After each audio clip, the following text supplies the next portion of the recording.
നല്ല മൊരിഞ്ഞ കാട ഫ്രൈ, ഇത് ഒന്നൊന്നര ഐറ്റമായിരുന്നു ഇത്. പിന്നെ ബീഫ് റോസ്റ്റ് ഉണ്ടായിരുന്നു, പിന്നെ പിടി 2 പ്ലേറ്റ് പിടി വാങ്ങിയിട്ടുണ്ടായിരുന്നു. പിന്നെ വീണ്ടും കാട ഫ്രൈയും 2 പ്ലേറ്റ് വാങ്ങിയിട്ടുണ്ട്. ഇത് ഡക്ക് റോസ്റ്റാണ്. വീണ്ടും പിടി. അപ്പോൾ ഞാനിപ്പോൾ ഒരു കള്ള് ഷാപ്പിലാണ്. ഇതിൻ്റെ രുചിയൊക്കെ ഒന്ന് അറിയാൻ, പ്രത്യേകിച്ച് ഈ കാട ഫ്രൈ പറ്റിയൊക്കെ കുറേ കേട്ടിട്ടുണ്ട്. അങ്ങനെ അതൊക്കെ കഴിക്കാൻ വേണ്ടി എത്തിയതാണ്.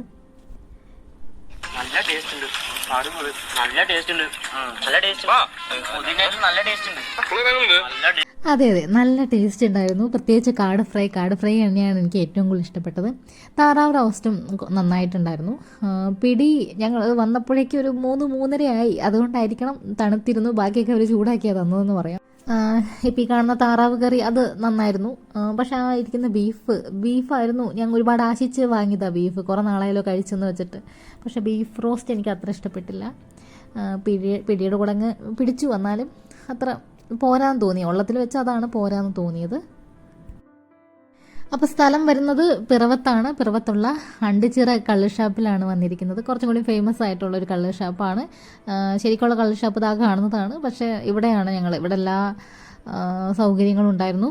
അപ്പോൾ സ്ഥലം മറക്കണ്ട, പിറവത്തിനടുത്തുള്ള അണ്ടിച്ചിറ കള്ള് ഷാപ്പ്.